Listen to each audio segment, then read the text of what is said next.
I saw a video recently of this 9-year-old. Perhaps you saw it as well. His name is Logan. He has cerebral palsy. And in the video, you can hear the national anthem being played in the background on the television, perhaps before a baseball game or a football game. And during it, this young man tries repeatedly, time and time, to get to his feet. As he listens and continues to try to stand, even though he's really never even been able to walk, you can see him smile several times as he is attempting to stand during the national anthem. You can almost see his love through his suffering. We just finished a sermon series on the challenges of life. Many of those challenges are challenges because they create suffering in our lives.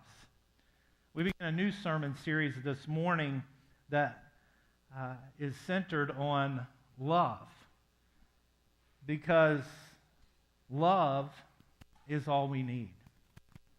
And we noticed first this morning that love is learned, and love can actually grow in the midst of suffering. In this sermon series, we will be looking at the story of Naomi and Ruth. Naomi had a dream for her life. Like most women in her culture, like most women in her time, her dream was to have a husband. Her dream was to have children, grandchildren. Her dream was to create a home. For many years, she in fact lived that dream. However, suddenly, out of nowhere, tragedy began to strike. If you have your Bibles this morning, I encourage you to turn to Ruth chapter 1. We're going to start with verse 1 this morning. But here in Ruth, we find not only the story of Naomi and Ruth, but we find a story about love. Let's pick up the story beginning with verse 1. It says, "In the days when the judges ruled, there was a famine in the land. So a man from Bethlehem in Judah, together with his wife and 2 sons, went to live for a while in the country of Moab. The man's name was Elimelech, and his wife's name was Naomi. The names of his 2 sons were Mahlon and Chilion. They were Ephrathites from Bethlehem, Judah, and they went to Moab and lived there. Now Elimelech, Naomi's husband, died, and she was left with her 2 sons. They married Moabite women, one named Orpah and the other Ruth. After they had lived there about 10 years, both Mahlon and Chilion also died, and Naomi was left without her 2 sons and her husband." Now, this move to Moab makes you scratch your head a little bit if you know the history of the Israelite people. The Moabites were a group of people that were created from an incestuous relationship between Lot and one of his daughters. Mo in the Hebrew means who, and Ab in the Hebrew means father. So this is literally the land of who's your daddy. Now these cousins, they did not get along. The Ephrathites and the Moabites actually tried to stay away from one another. So when Elimelech moved his family to Moab, as you can imagine, trouble soon followed. Notice the suffering. Naomi lost her husband, and then she lost both of her sons. This would be a level of suffering that most of us will never face. A management consulting company surveyed a large group of American men and posed this hypothetical situation. Your mother, your wife, and your daughter are sinking in a ship, and you can only save one of them. Who do you save? 60% of the men said that they would save their daughter. 40% of the men said that they would save their wife. No one said they would save their mother. They did the same survey with a group of men from the Middle East. They shared with them the same hypothetical situation. Every single one of those men, said that they would save their mother. Not one said they would save their daughter or their wife. You see, the difference is the culture. In their culture, they stay home. The men stay home. They eventually take over the family home, and they care for their mother till she dies, leave this earth. And so they develop this strong bond with their mother. Well, Naomi doesn't just lose her husband and children. She lived in that same type of culture. She loses her life. She also loses her future. She had no grandchildren when her sons died. Therefore, in her culture, again, her family is basically done. This is suffering with little or no hope. Naomi is suffering, and she's in need, and what she needs is love. So we notice first this morning that what Naomi needed, and what every one of us needs as well, is not just love, but a steadfast love. Look at Ruth chapter 1, verse 8. Then Naomi said to her 2 daughters-in-law, "Go back, each of you, to your mother's home. May the Lord show you kindness as you have shown kindness to your dead husbands and to me." Naomi, in her suffering, extends a blessing to her 2 daughters-in-law and then asks God to show them kindness. This phrase, show kindness, in the original Greek is the word hesed. The word hesed combines love and loyalty.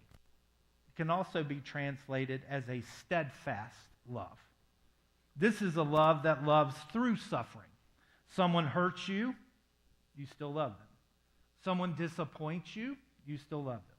Someone says something about you, you still love them. Someone has a different opinion than you, you still love them. Someone judges you, you still love them. Someone refuses to forgive you, you still love them. It's love and loyalty, a steadfast love.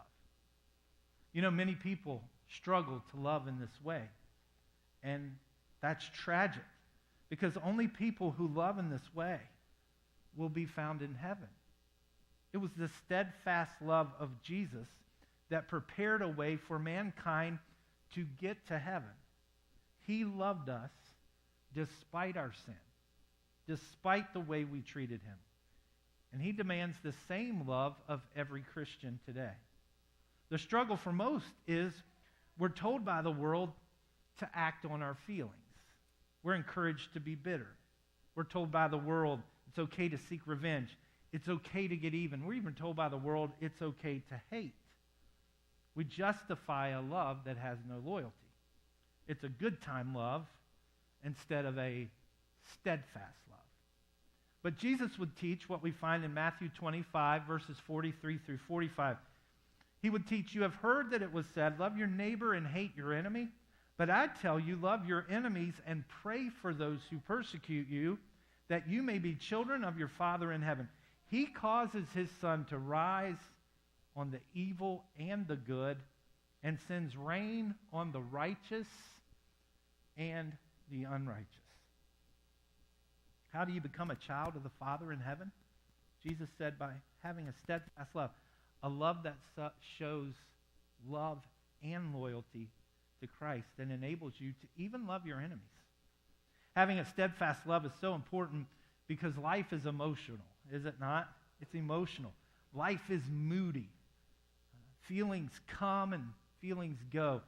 Pressures rise and pressures fall. Passions ebb and flow. You see, friendships crumble, relationships crumble, Christians stumble because so many do not love like God. They do not love with love and loyalty.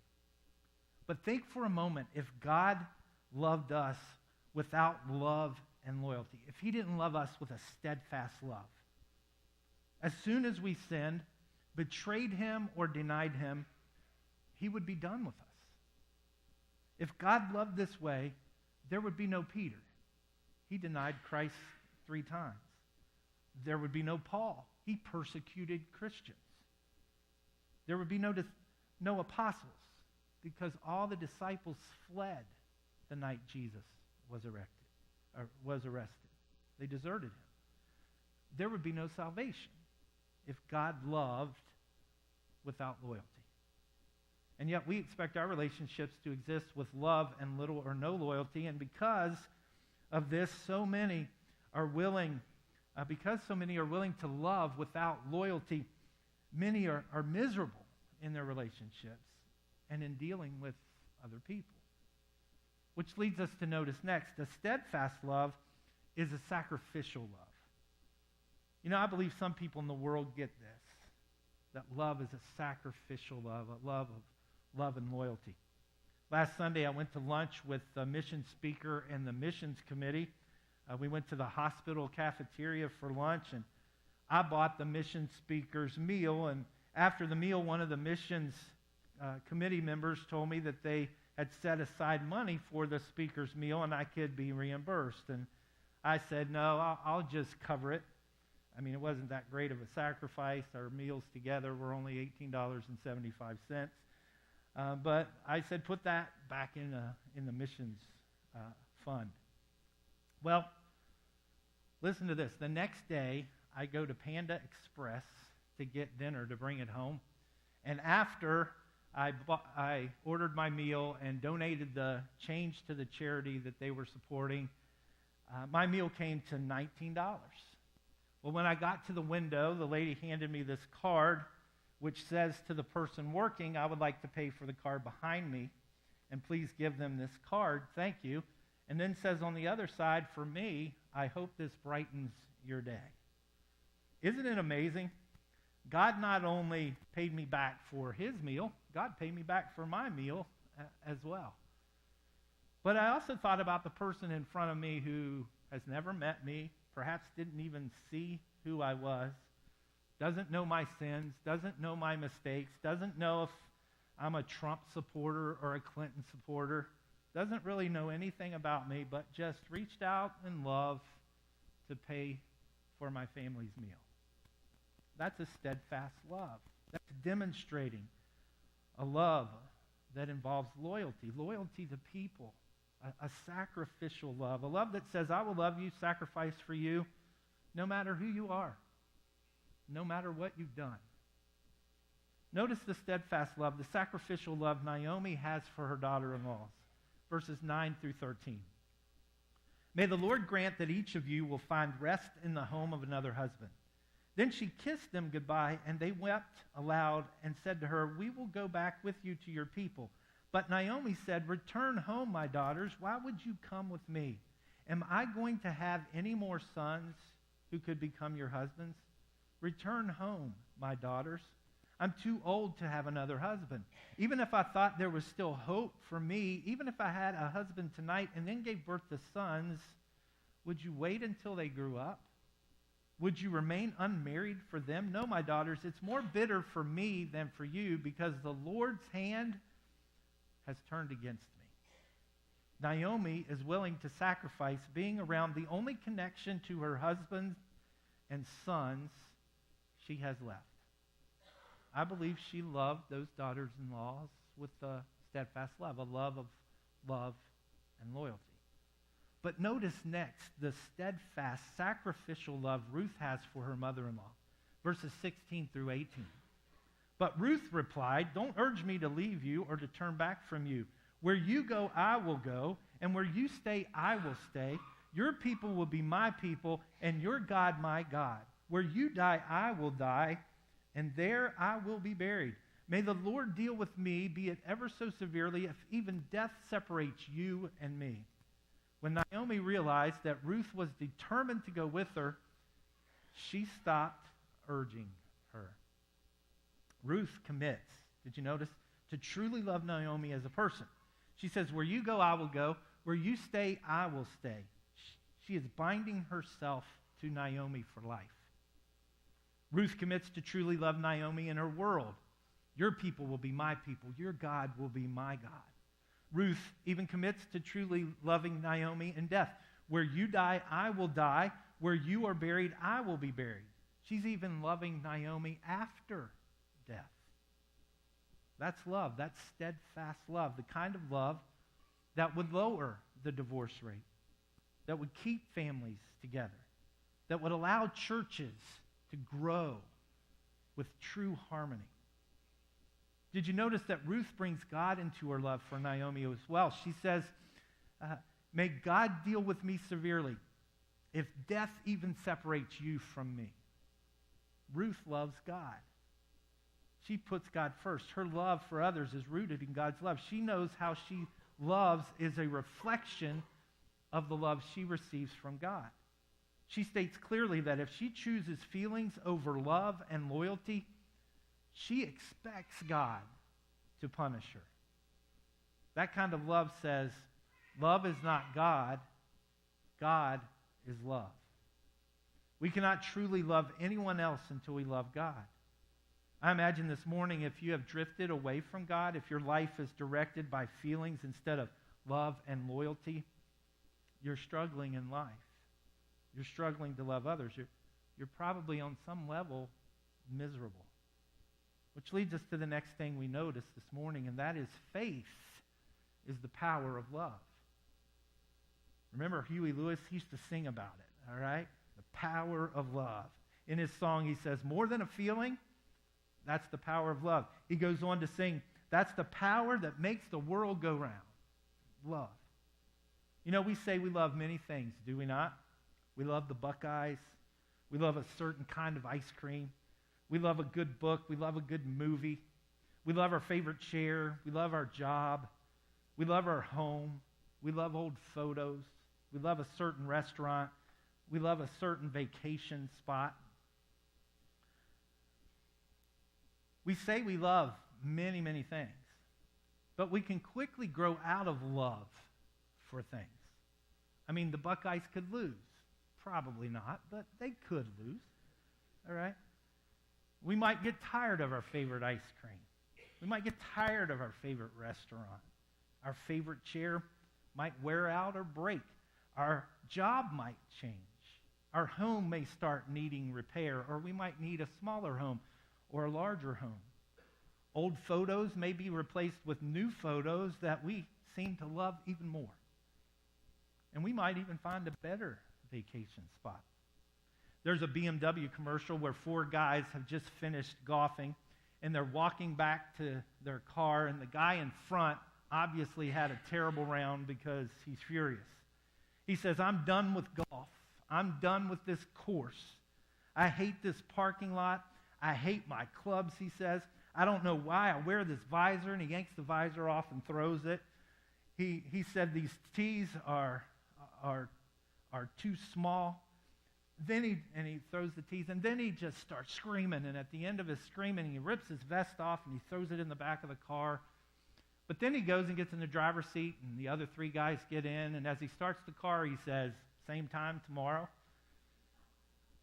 There's little faith in loving things, but there has to be faith in loving people. Faith in God is not an option when it comes to loving one another because, again, God is what? God is love. And not just love, but steadfast love. God is love and loyalty. Well, Ruth has selected to love Naomi and is able to truly love her because of her faith in God. Think about what Ruth is willing to give up. She will not return home. She will not return to her God. She is willing to bind herself to Naomi instead of seeking a husband. She's allowing her faith in the one true God to guide her life, even when she knows life will soon be a struggle, even though she knows there's suffering ahead. And just listen to the woman she is choosing to live with, to care for. Ruth 1, 19 through 21. So the 2 women went on until they came to Bethlehem. When they arrived in Bethlehem, the whole town was stirred because of them, and the women exclaimed, "Can this be Naomi?" "Don't call me Naomi," she told them. "Call me Mara, because the Almighty has made my life very bitter. I went away full, but God has brought me back empty. Why call me Naomi? The Lord has afflicted me. The Almighty has brought misfortune upon me." So the town welcomes Naomi. But what does she say? She says, "Call me Mara." Mara in the Hebrew meant bitter. She says, "I am bitter because God has made me bitter. I am empty. God has brought misfortune upon me," she says. Now, at this point, the people could say, you are right. They could say, you're right. You moved away from God's people. You moved to a dangerous place. You allowed your sons to marry pagans who worship false gods. What did you expect? They would have been justified to say those things, feel those things, judge her in that way because she had done all those things. And isn't that what we do? Even in the church, someone comes in with grief, bitterness, a struggle, and we judge their pain. We don't like our church to have pain within it. We like encouragement. We like our Sunday best.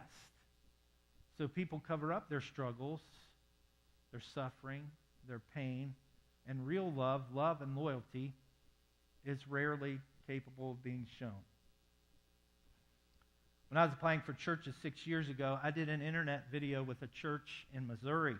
They told me during the interview that their previous minister had lost his wife a year or two earlier and just didn't seem to be able to get past it. So eventually they said they had to let him go. When I heard that, I knew that was not the church I wanted to go to. Because when this minister, this Christian, needed the church most, they sent him away. That's not steadfast love. That's not love and loyalty. Ruth loves Naomi despite her bitterness, despite her sadness. She enters Naomi's grief and lets the weight of Naomi's grief fall on her. She entered her pain. God's word says in Romans 12:15, rejoice with those who rejoice, mourn with those who mourn. Ruth would mourn because her husband was dead. Her father-in-law was dead. Her son-in-law, or her brother-in-law, was dead. But Ruth would also mourn because Naomi was mourning, because she knew the love of her heavenly Father. You know, sometimes it's hard to mourn with those who mourn, because often what will they do? They will take their pain out on you. Sometimes the hardest lessons in love are found in times of mourning. Notice again Ruth chapter 1, verse 20. Naomi said, I went away full, but the Lord has brought me back empty.